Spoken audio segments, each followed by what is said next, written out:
I've been collecting antique Christmas since I was a teenager, and what got me started, I've always liked Christmas, and one year, by the time I came around in the birth order, my grandparents weren't decorating trees anymore, and I asked them, do you have any Christmas stuff that you're not using that I could have? And my grandma said, yeah, there's a whole bunch of stuff up in the attic. You just have to have your dad get up there and get it down. And after me harping on him long enough, he finally got up there and brought down all kinds of glass ornaments and old Santas and lighting from basically the 1920s and 30s. And it was stuff that I had never seen before. I was just aware of current Christmas items, and automatically it's like, this stuff is great. And my folks have always been ones to go to auctions, and so I would tag along. And at that time, basically in the 1980s, all the Christmas stuff was put in a couple big boxes on the driveway, and you bought the whole box for maybe a couple bucks. And that's basically what started my collecting. Today, when I do collect basically anything from the late 1800s through the 1960s, and today I'm going to talk about just ornaments and decorations from about 1900 through 1939. A little bit of prehistory, though, of that time frame. Again, Christmas celebrations in America did not get started until basically about 1840. And the first ornaments on the tree were edible ornaments like cookies, fruits, dried fruits, and candies. And eventually, as the popularity of a Christmas tree took off, stores started to import these glass ornaments, mainly from Germany, and grew in more popularity, and it just took off. And by 1900, 1 in 5 families had a decorated Christmas tree. 1901, the first Christmas tree farm was started in New Jersey, and by 1909, there were 4 million Christmas trees that were harvested for that year. Just as today there are themes on how to decorate a tree or some sort of routine that's popular, they had decorating themes even back then. And in the early 1900s, patriotic trees, ornamental tree, or oriental trees were popular. Another popular decorating theme were what they called white trees. And unfortunately for us collectors nowadays, what a lot of women's magazines at the time recommended is to take, say, a beautiful painted ornament such as this and use some sort of solvent to take off all the paint on it so that you had just a white ornament. Instead of buying new white ornaments, you could just take your colored ornaments and take off all the paint, and then you could have your white tree, which was popular at that time.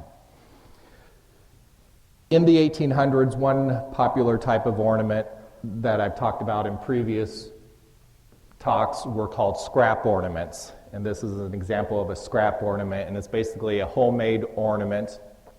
Women and children would go through the magazines at the time, and they would cut out any particular picture that they liked, and they could buy tinsel, and they would then make little ornaments. In the late 1800s, the trees were tabletop trees. After 1900, they grew in size that they were floor-to-ceiling trees. So the scrap ornaments went from the small ornaments that I just showed you to much larger ornaments such as these, because you had a larger tree, you had more area to cover. So one way to tell the age of a scrap ornament is the larger size are the later ornaments because, again, your tree was larger. Another popular item from that time frame that I actually just recently collected within the last few years is Christmas china pieces. And a lot of them were plates that were advertising plates for a particular store. And like this says, compliments of Hughes Brothers Jr., Gretna, Nebraska, a square deal. And they were just kind of premiums that stores would offer, but they were very popular. There are also little children's cup and saucer sets with winter scenes that are very popular, but also very hard to find because, especially the children's dishes, they got broken a lot of times, and a lot of them didn't survive. But a few did, and they're just that much more collectible. This is not actually a plate.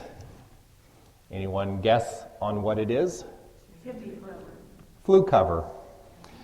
As your pipe that would go into the wall. If you weren't using the stove at that time, they made flue covers to cover that hole. And actually, I just found out within the last year that there are Christmas or winter scenes available. This is technically a winter scene, but there are actually Christmas scenes with Santa, the reindeer, etc. So something new in the collecting that I have to keep an eye out for. But again, not an easy item to find. This little winter scene plate, it's a tin plate, and it's just got a winter scene of actually kids and a bear having a snowball fight all around it. It's actually an advertising piece presented and copyright 1907, the Union Pacific Tea Company. And again, just another advertising piece such as the Gretna plate that I showed earlier, where companies were easy way for them to advertise their products to the general population. From the 1800s through the turn of the century, figural ornaments continued in popularity. Again, the majority of these are German-made, and they were, again, what they called a cottage industry, where just one family's home might make a particular type of ornament, and the whole family would be involved. The father would blow the glass. The oldest, say, son might be the one who has the responsibility of then putting the glass out to cool. And then originally there would be what they called a pike, a longer stem of glass, and then the son would have to break that pike off as close to the ornament as he could. And then, say, the wife and the smaller children would then have the responsibility of painting the ornaments. And each family might specialize in just one particular type of ornament. They might do just figural birds, or they might make the glass beads for beaded chains for the tree. Or they might be a little bit more specialized and just make kind of whimsical ornaments. But again, it was a family affair, and again, started in the 1800s, but continued through actually into the 1930s and 40s. Another type of glass ornament, and these are actually from Czechoslovakia, and they're called beaded ornaments. And a couple different examples of these, again, early 1900s, that these were popular.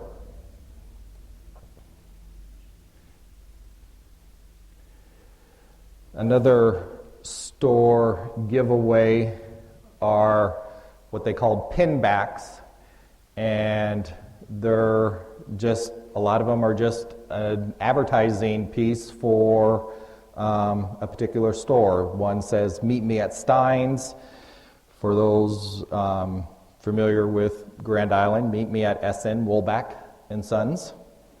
Meet me at McLeod's, and it was just an early advertising piece, but the artwork on them is just incredible. The two at the top, as it gets passed along, are the earliest ones that I have in my collection. Again, early 1900s, but they went through the 1940s. But there were literally hundreds and hundreds of different styles made. But it's just another collectible that I look for. What are they again? They call them pin backs, and they just have a little stick pin on the back and pin it to your shirt. And a lot of them were made of celluloid, which was an early plastic. Another item were the early candy containers. These kind of what we call cornucopia-shaped candy containers were one of the more popular shapes during the early 1900s. Again, it's just a cardboard container, and a lot of times Sunday schools or churches would give these out to the children and just fill it up with candy or peanuts or maybe a small toy, and again, it would be given out. I mean, I'm sure here in town, the Liederkranz or the Plottage back in the day probably gave something similar out to the children at the time. Another popular ornament, another homemade one, just, I call these tissue paper ornaments, and they're just white tissue paper and little gilded wings and a face that toy and variety store would have necessarily sold these little wings and the face, and then you would bring it home, and then the mother or the children could make little ornaments out of them. But just something that has managed to survive for about 100 years. In the 19-teens, one item that gained popularity were the honeycomb tissue paper garland.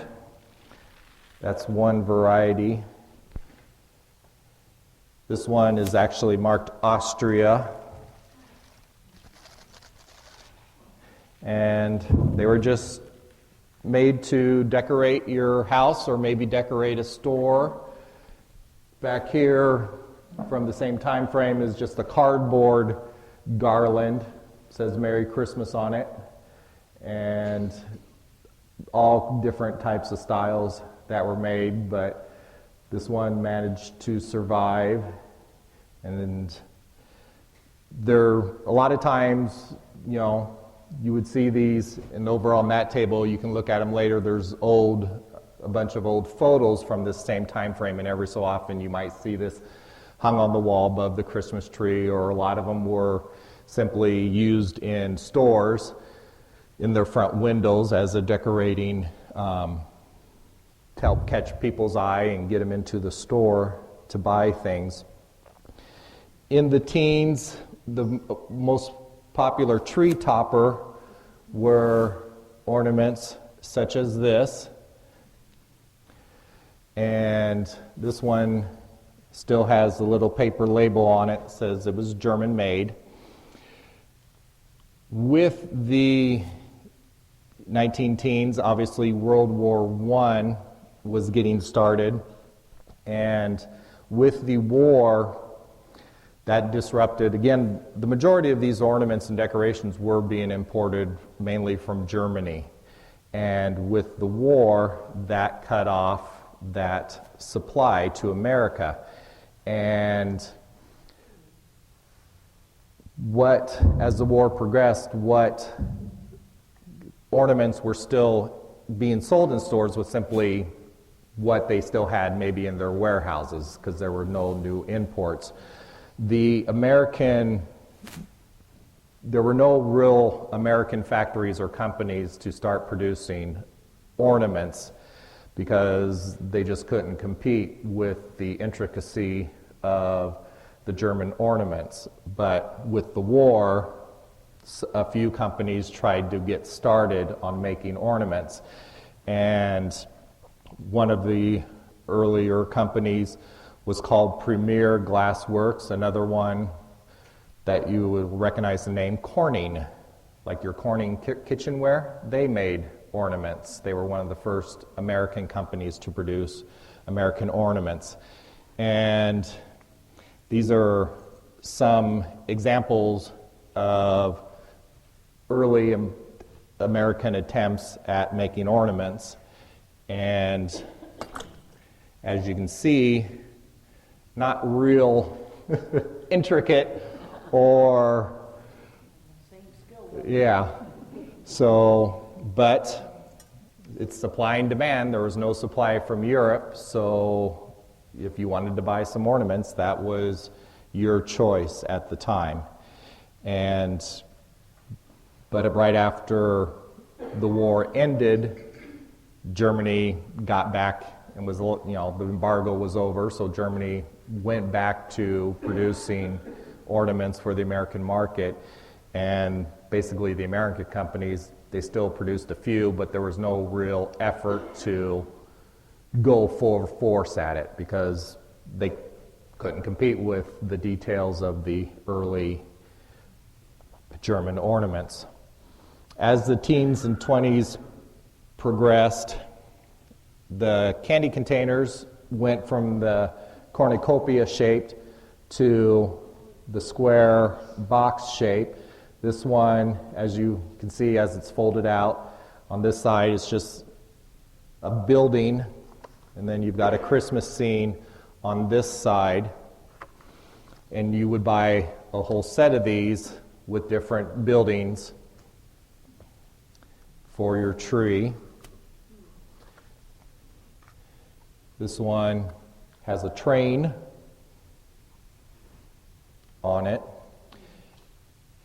And basically, a lot of you might think, well, these look pretty familiar, the old Cracker Jack boxes. That's the one thing that had survived from this time period to now is this, the Cracker Jack box. This is not actually a Cracker Jack box, it's just another of the square candy container boxes that, again, were popular during this time frame. But you could, a church or social organization or school could order whatever style they wanted in whatever quantities and buy your candies, fold it up, seal it up, and there's your handout for the children.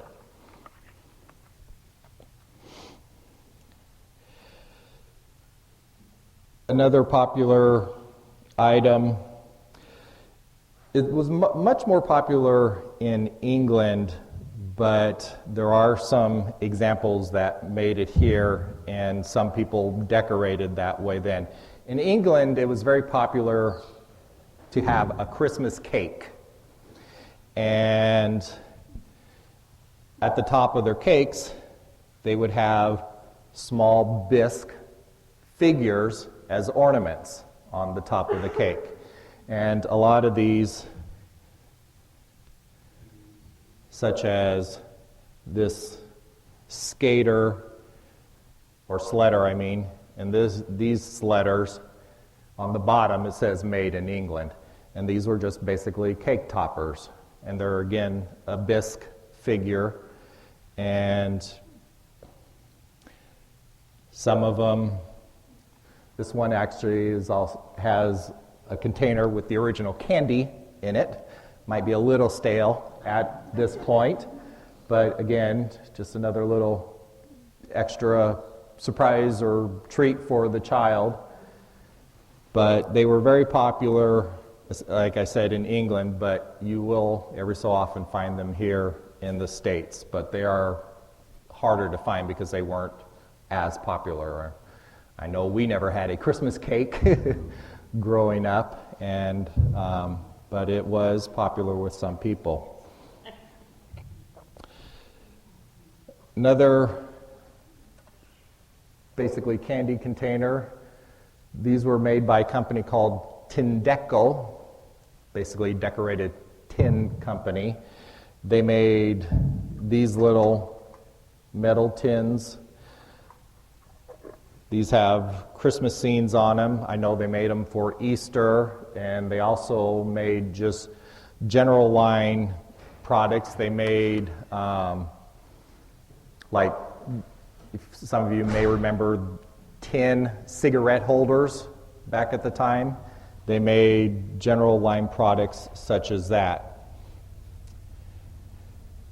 This is another candy container. Santa on the front. It's got a little paper bag on the back that could be folded out and filled up with candy.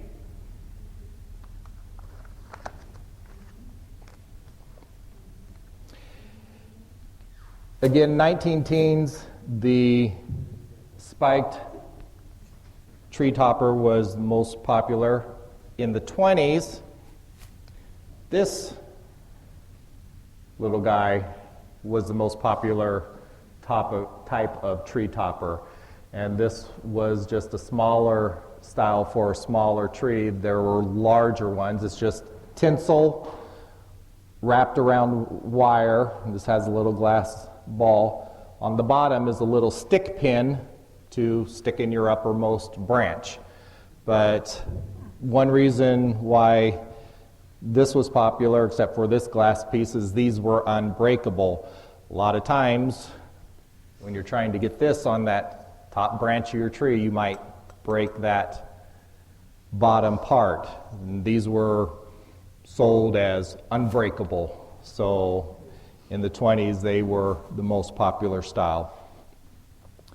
Feather trees started in, again, the late 1800s, first in Europe, and they were made from goose or turkey feathers. They ranged in height from a couple inches up to 6 to 8 foot. This is one example. This is a white one. This is a green one. Lost the microphone.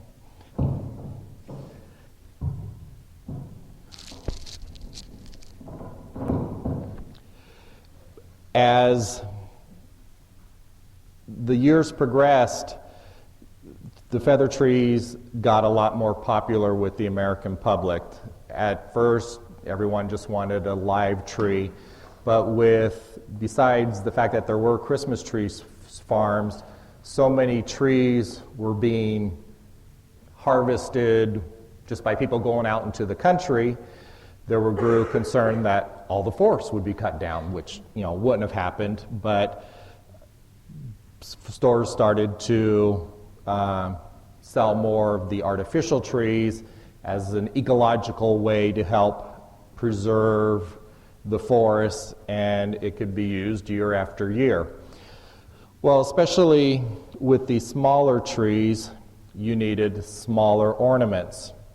And by this time, into the late teens, early 20s, Japan started to compete with Germany as a competitor for ornaments in the American market. And the Japanese, while they couldn't compete like with the intricateness of the German ornaments, their ornaments were a lot cheaper than the German ornaments. So they were able to compete that way. And these are some examples of smaller Japanese ornaments. This is a box of just kind of, I call them grape clusters.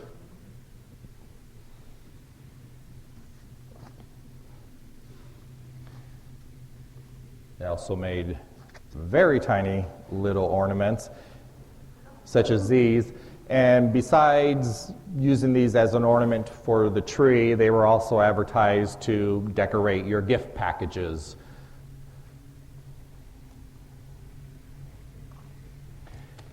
And this is another one. Fancy, tiny, tiny Christmas ornaments. Hand-blown fancy ornaments, fine for miniature trees, packages, and general decoration. And again, it's a Japanese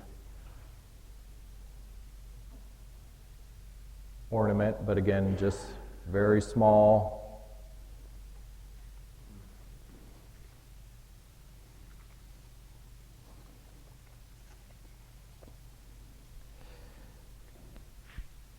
Did they have small hooks to attach those ornaments to trees, or what? Well, like this one, it's actually just got a little piece of wire stuck through the ornament.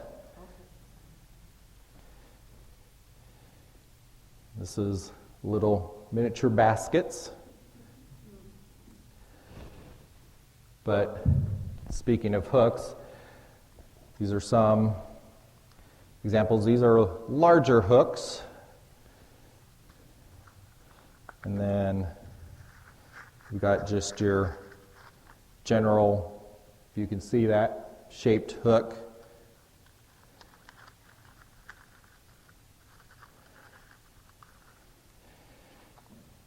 And then this, and I'll leave one of these out so you can see it up closer.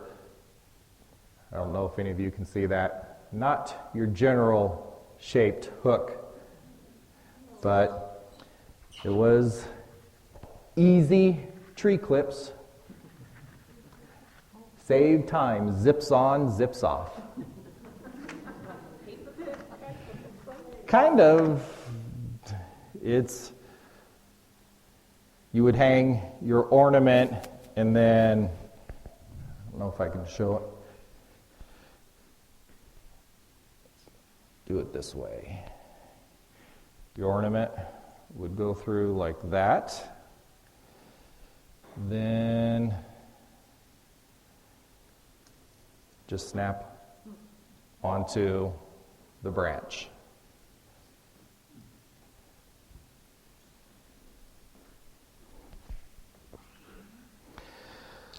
Also popular, obviously, children's books. This one is from 1904, Santa Claus and His Works. And it's just a storybook, but it's got great, so often, pictures in there. A lot of times, and unless the book is falling apart, I don't recommend it, but I know people will buy these books and take the pages out and then just to frame the photos. So, but unless the book is actually falling apart, I could never tear apart a book such as that. This one, 'Twas the Night Before Christmas, and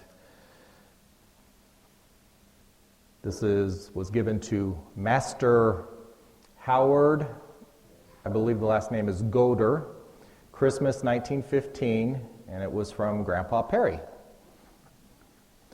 And again, just another with great photos within it.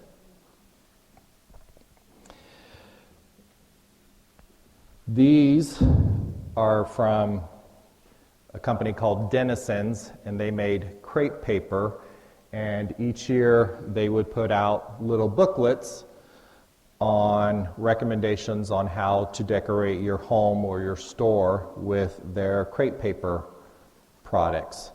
And they would show about making crepe paper poinsettia centerpieces for your table, or they also sold like the little gift tags, to so-and-so from so-and-so. And these are highly sought after by collectors. And besides Christmas, they also made Halloween books, and they called them their boogie books. And those are even more popular, and it showed what they had to offer for Halloween. And like here, they talked about how to make decorated booths to help bazaar sales. If you had some sort of bazaar, you might be going to a New Year's Eve party and you wanted to make your own costume. And it talked about how to make costumes out of their crepe paper material. Another item that I've managed to find, newspapers for whatever city usually always had a big Christmas edition, and these are a couple of front pages from newspapers. Special Christmas edition, Mondayman Enterprise, Mondayman, Harrison County, Iowa, December 17th, 1914. This was their front cover of their newspaper. And a little bit closer to home, the Hamilton County Advocate, Aurora, Nebraska, Tuesday, December 14th, 1916. It's the front of their newspaper.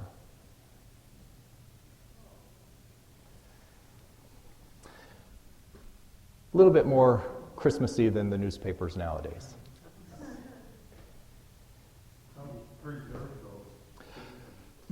Both of these actually I found as is. They were already framed. Again, on my earlier talks I talked about the scrap ornaments, and that as people even nowadays, they make scrapbooks. They did scrapbooks back at the turn of the century into the 1900s, 19-teens. And this, someone had put in a large scrapbook because this is the backside. Yes? John, that's a lot of color for that time today. Yep. And I've had people, other Christmas collectors, ask me, does it show anywhere who the printer was or who made it? You know, did a particular company print a generic picture and then they would send it to different newspapers to put their own logo on? But on neither of these could I find a particular make information as to whether there was an actual printer or not. So that I cannot say. But again, yep, it was part of a large scrapbook.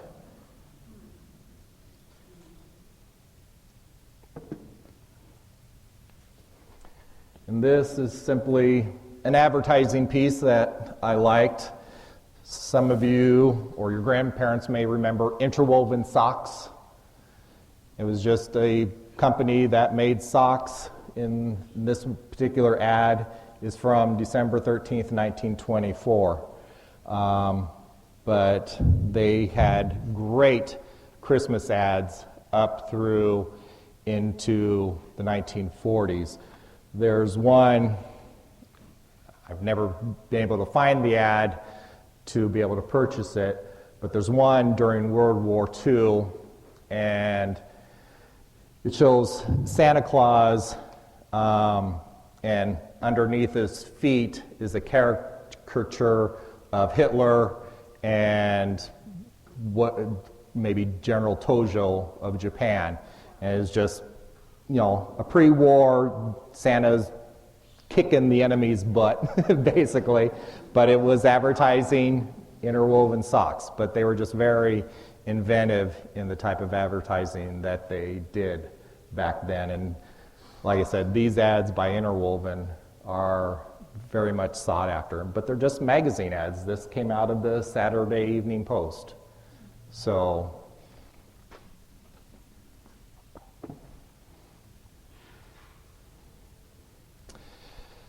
and again, continuing the advertising, stores or different makers of a product gave out, they're just a little cardboard Santa, but had a little string, as you can see, on it to eventually hang it on your tree as an ornament. but it's an advertisement. And Santa's holding the sign that says, "Dear Mama, have Santa bring us Mantai ice cream for Christmas."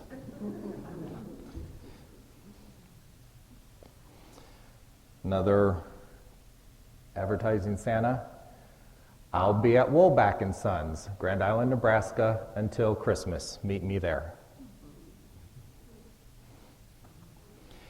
As you can see, this one's a little bit more faded.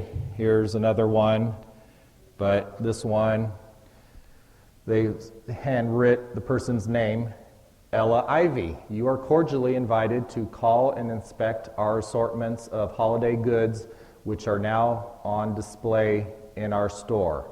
And this was from the City Drug and Jewelry Store in Pomeroy, Iowa. So a company just made these Santas, then they would send it out to the different stores, and they could put their own, whatever they wanted to for advertising on the back. Another one, same Santa, and this is on the back, "Merry Christmas from Santa Claus, 1916.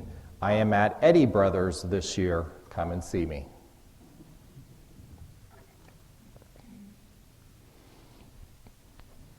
As we go into the late 20s, early 30s, another popular Christmas ornament were these, which they are an early form of plastic called celluloid. And celluloid was actually around as late as the 1800s, but it reached its height of popularity in the teens, 20s, and 30s. Celluloid was very popular in the fact that it was easily molded. They could make it basically into any shape that they wanted. Its one drawback was it was highly flammable, and it also dented easily. And like with this Santa, some kid, I think, chewed on the top of his cap. So it's a little dented up there, and it just never returned back to its shape. But again, you could mold it. This is all just one piece.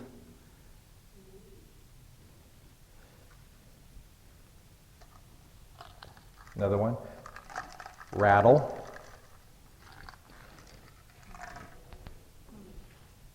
Another rattle.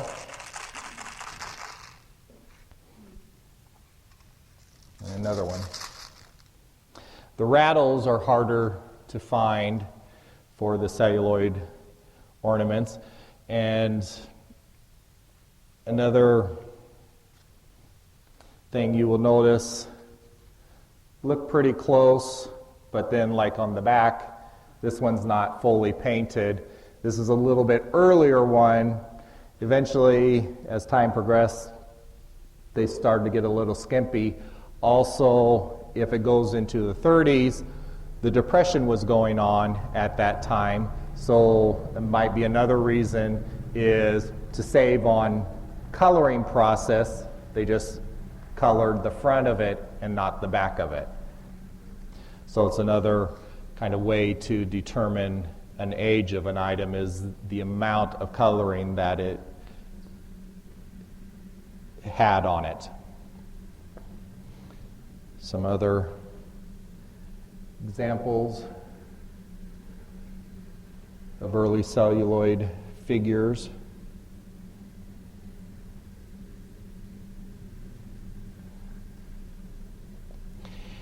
As we go into the 30s,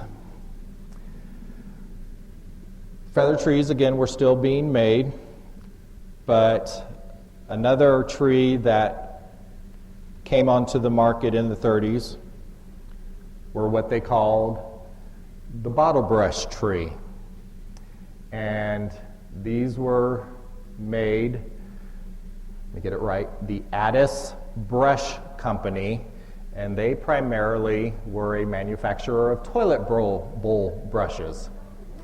And for whatever reason, someone got the idea at their company to start producing these decorative trees. I cannot say for sure. I've somewhat assume that, again, it was in the 30s, depression going on. Toilet bowl brushes aren't a big seller year-round necessarily, so this might have been a way to help keep people employed at the company, and they actually ended up being a very popular Christmas decoration, especially into the 40s and 50s, and by that time other companies and the Japanese started to produce these bottle brush trees as well. The green ones are the most common.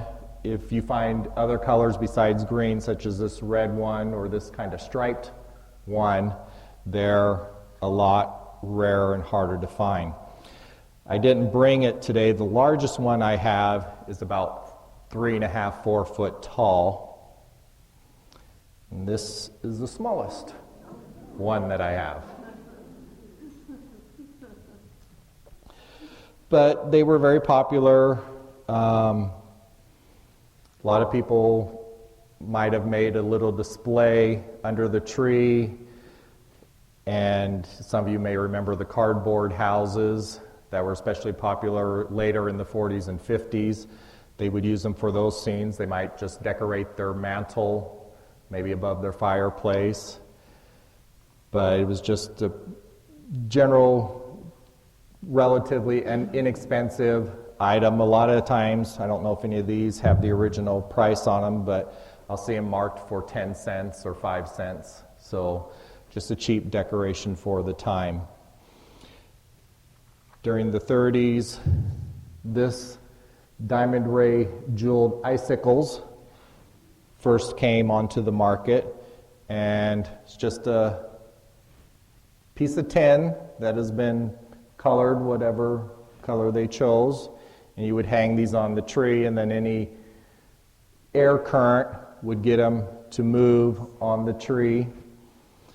Another inexpensive ornament, and on the back there's instructions for how to hang them on your tree, and then suggestions. If you had a 4-foot tree, you needed 6 packages. And if you went up to an 8-foot tree, you needed 20 packages to adequately decorate your tree. Another type of icicle were just these little spiral, they're called sparkling tinsel icicles. The most pleasing effects will be attained by just hanging the top loops over ends of outside twigs. The least vibration produces a most astounding sparkle. Use these sparkling tinsel icicles freely, as they are fireproof and add distinct beauty to your Christmas tree. I think actually someone just had put the cellophane around it to protect it. It would have just had a cellophane cover, but I never took the cover off just to help protect the box. Another popular item from the 30s were these little cardboard ornaments. This is a little baby carriage, a drum,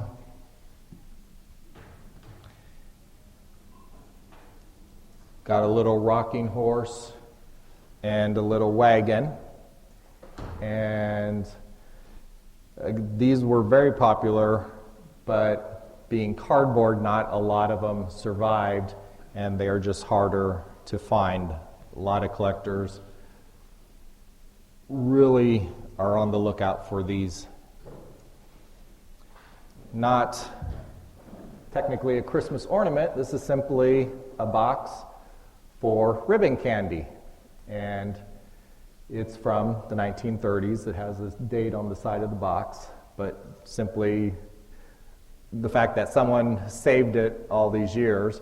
But again, it's one reason why I like the boxes is just the graphics and the effort that they put into the artwork at that time. Whereas, you can't compare it with the artwork that they had nowadays.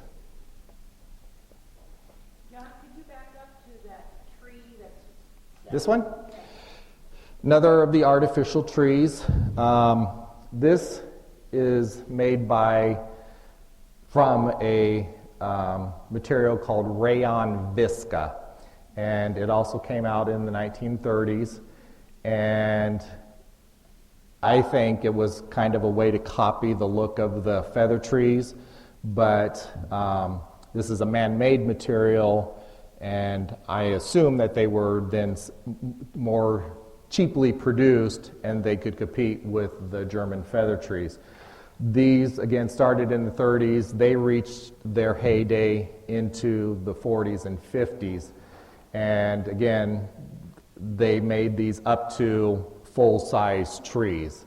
The largest one I have in my collection is, I believe, 3 foot tall, but I know they had them as tall as 5 to 6 foot. And again, just a man-made material. It could be, the visca could be dyed any color. This is a blue one. They had green ones or white ones, but just another artificial tree for the time. Mm-hmm. Another Japanese innovation that came out in the 30s. It was a material called hinoki roping, and it's basically a wood fiber material that, and I do not understand the production process of this, but that they were able to make cords or strings of it, and then they made particular ornaments out of it. As you can see on the front, there's garland roping for your tree. And they would wrap, this is just a cardboard ring that they took the roping and wrapped it around the cardboard ring to make a wreath. They made bells out of it. And again, it's just a wood fiber material that they dyed and made some pretty neat type of decorations out of.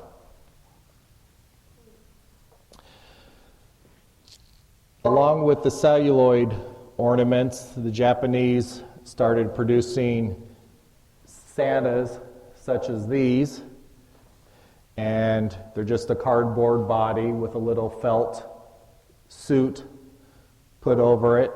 On these two examples, the faces and feet are a type of composition material, but it was another inexpensive ornament coming from the Japanese.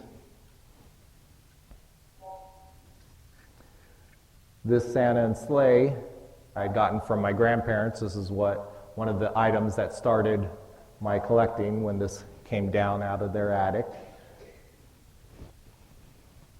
Is that cardboard too? This is it's actually wire legs. You can bend them however you want for whatever shape. So just a wire frame with a little felt suit put over it. But again, the feet and the face are composition material.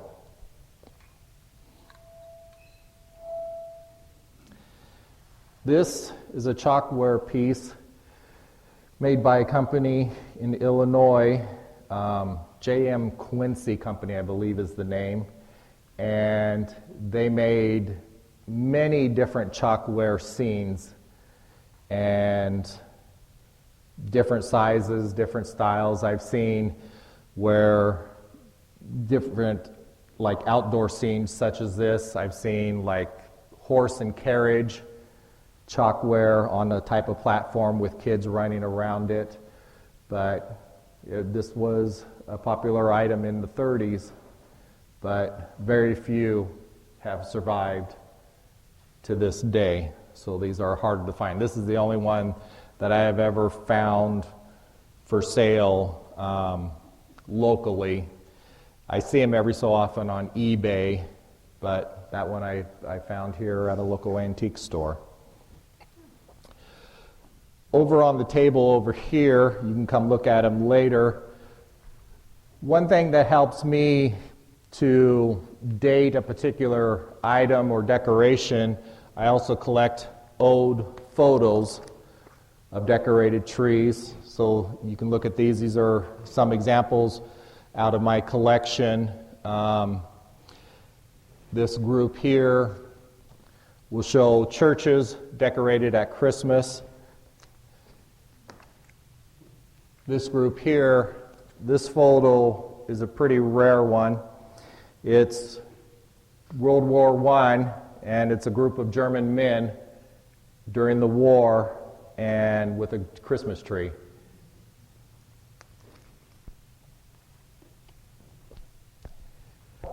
With talking about the Denizens crepe paper, this is an example of another crepe paper. The Ornamental Crepe Paper Company made this particular design, and you would just fold it out.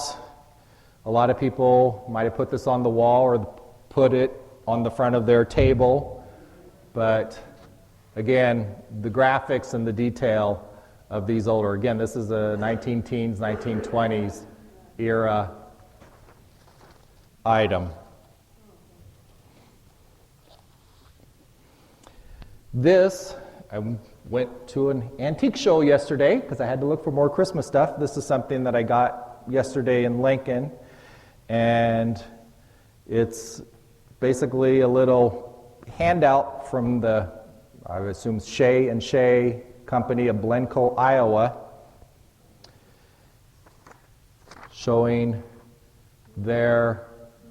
some of the line of products that they're selling for that Christmas season.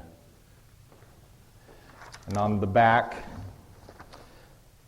notice this is to certify that I have named the Christmas store as my official headquarters in this town, S. Claus. So Santa Claus endorsed that store, so that's where you needed to shop. I have not found a date on it, simply from, on one of the pages it shows the Christmas ornaments, plus just looking at the women's clothing at the time. I'm assuming it's early 1900s, maybe into the teens, but I have not yet confirmed that. And then just a couple other early Christmas books, but again, local tie-in. These are both from Hested's here in town. This one, The Night Before Christmas, is 1925. And I've not found a date on this one. I think it's probably a little earlier, maybe the teens. But again, we carry a complete stock of toys and games the year round. Christmas headquarters for books, games, dolls, and toys of every description. Hested Stores Company, 5 cents to dollar store. But again, you're welcome to come and look at those. To close out, 1939 was the year Rudolph the Red-Nosed Reindeer was first published. And again, written for Montgomery Ward by Robert L. May, and he was, I believe, if I remember right, I think an accountant for Montgomery Ward, or he worked somewhere within their company. And he came up with this idea of a red-nosed reindeer misfit, and just tells the story with the artwork at that time. Does anyone have any questions? How do you store all this? I've gotten very good at organizing and reorganizing and reorganizing over the years. I have probably about 6 display cases in the basement that have some of the nicer items in it. The rest, honestly, gets stored in totes, but I try to store it, like one tote might be all the figural glass ornaments, one tote will be the cardboard advertising pieces. All the celluloid Santas are in one of the display cases. The china is in another display case. So, but I tried to store it. They're labeled, I'm sure. I try to actually buy clear totes so I can just look within the tote. Okay, I know what that is within there. But otherwise, yeah, I do have some masking tape on there to say, oh, these are wreaths or whatever the case may be. Yes? Question about the story. You said it was written in 1939. Yes. When was the song written?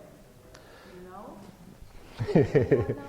That I cannot say for sure. I don't know if it was actually made for when the cartoon, because there's actually two Rudolph the Red-Nosed Reindeer cartoons. There's an earlier one with the same type of artwork that you would see in this book. And then the later, more popular version with Burl Ives as the narrator came later. But there is an earlier, same time frame, 39-40 cartoon of the original one. Yes? Gene Audrey, didn't he? Yes. Record that? Yeah. One of those. Yeah, but I don't know the exact date. Like I said, I don't know if it was when the cartoon first came out. That I can't say for sure. I do remember that it was Gene Audrey's wife that prevailed on him to record that song because he thought it was stupid. I think I remember that too. That yeah, she was instrumental. Oh yeah. Yep. Any other questions?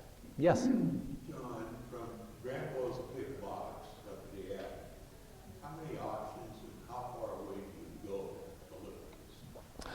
Honestly, the majority of this has been found between Lexington, Nebraska and Omaha, Nebraska. But again, that's antique shows, auctions, rummage sales, antique stores. But I mean, if I buy one or two items off of eBay a year, I'm lucky. This has all been found locally. And a lot of people say, well, you know, why do you keep looking? You have everything. It's like, no, not even close on what is still out there to be found. But it's a matter of, I mean, it's the thrill of the hunt, and I'm always finding something new. Again, the flue covers, never knew they existed until this last year. And I should talk about that. There is an international organization out there with thousands of members called the Golden Glow of Christmas Past. And each year, somewhere in the United States, they have a convention where members of this organization go and they have informational talks. They have what they call a museum room, where a person can bring one item or a whole collection to display. The best part for me is they try to get everyone that is attending the convention in one or two hotels. People then bring stuff to sell out of the room, so we go room hopping from room to room, seeing what's for sale. And at the convention, someone had a display of these flue covers, which again I never knew existed. And it's like, okay, something new that I have to start looking for. And you know, it varies. You know, obviously it's a lot easier to find the older, more intricate stuff in the eastern part of the United States because they had the greater population earlier, so there's more of that out there than necessarily you can find here in the plains because the population was a lot less, so you don't have as much to start with on that people would have had it that early. But it is still out there, and it's, like I said, it's the thrill of the hunt. Any other questions? It was 1949 for the song. You Googled it, didn't you? 1949 for the song. 2.5 million were sold by Christmas.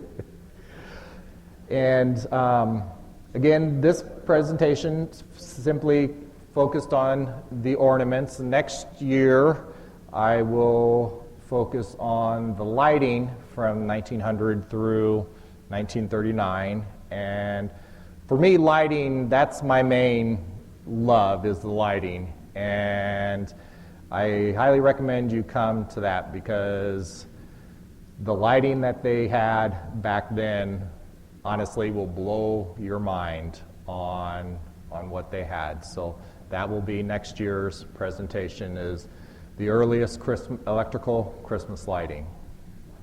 Any other questions? Is there snow in there? What was that? Oh, I guess I didn't talk about another just extra for your Christmas decorating needs. If you're making your Christmas scene, or if you wanted to make your tree flocked, you could buy artificial snow, and like for this box, for best effect, sprinkle on tree after it has been completely decorated.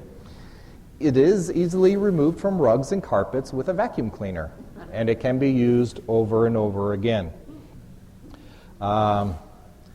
This one, Santa Claus snow liberally sprinkled on cotton, produces a very beautiful and realistic winter effect.